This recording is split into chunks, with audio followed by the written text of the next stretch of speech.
Alors, on est avec Fabien et Lucky et on discute de cette histoire d'intensité. Et une des premières conditions, c'est de mettre de la possessivité sur la balle par le chien. Et pour ça, il faut qu'il ait la sensation de voler la récompense. C'est ce que nous, on appelle le hooliganisme. Et le chien, voilà, là, il est déjà dans un exercice, donc il ne va pas oser le faire. Tu vois, ce qui a manqué, c'est que tu l'as presque mis en marche au pied, en codage physique. Et c'est faux. Tu ne dois pas accepter qu'il se mette au pied. Voilà, alors moi, je recommande toujours de récupérer la balle sans cessation. Voilà, comme un ouvre-boîte, on se débrouille. Et voilà, et le chien va se bagarrer pour l'avoir.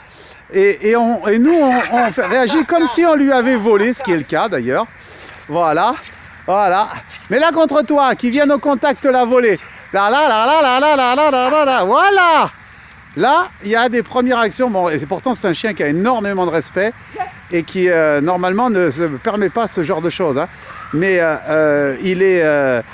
on a monté l'excitation à un point tel qu'il est capable de voler sa récompense. Alors, vous allez me dire, pour le travail, c'est pas terrible. Eh bien, je répondrai si, parce que cette action, ce hooliganisme, va s'interrompre au premier ordre.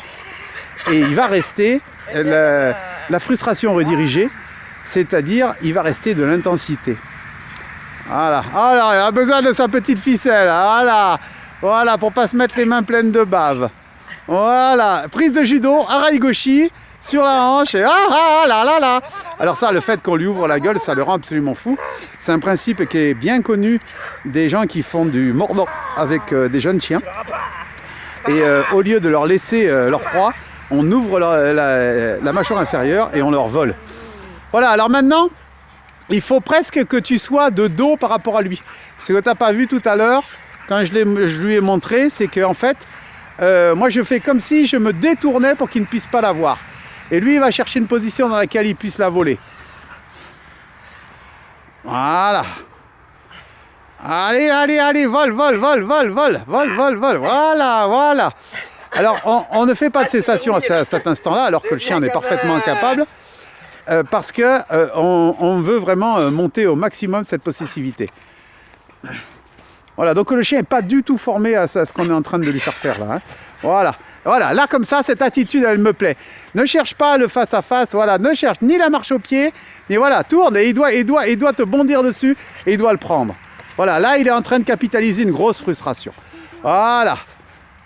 Ou on la laisse dépasser d'une poche, ou on la laisse dépasser juste de sa main. Surtout, tu mets du mouvement, parce que lui, dès que tu vas t'arrêter, il va automatiquement, il va chercher à se bloquer assis pour essayer de te la réclamer. Voilà, donc, une fois ce petit jeu terminé, on peut mettre sa balle sous le bras.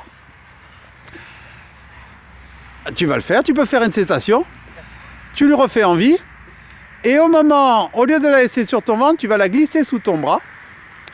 Et toujours en cherchant cette attitude du chien qui se demande par quel côté il peut l'attraper. Et à un moment, tu vas demander un ordre. C'est-à-dire, tu vas demander de venir à côté de toi. Ouais.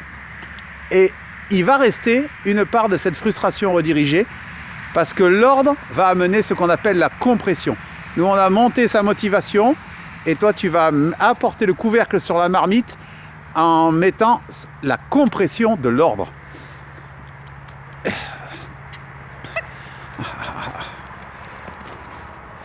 Voilà, hop, allez, voilà. Voilà, donc normalement, là,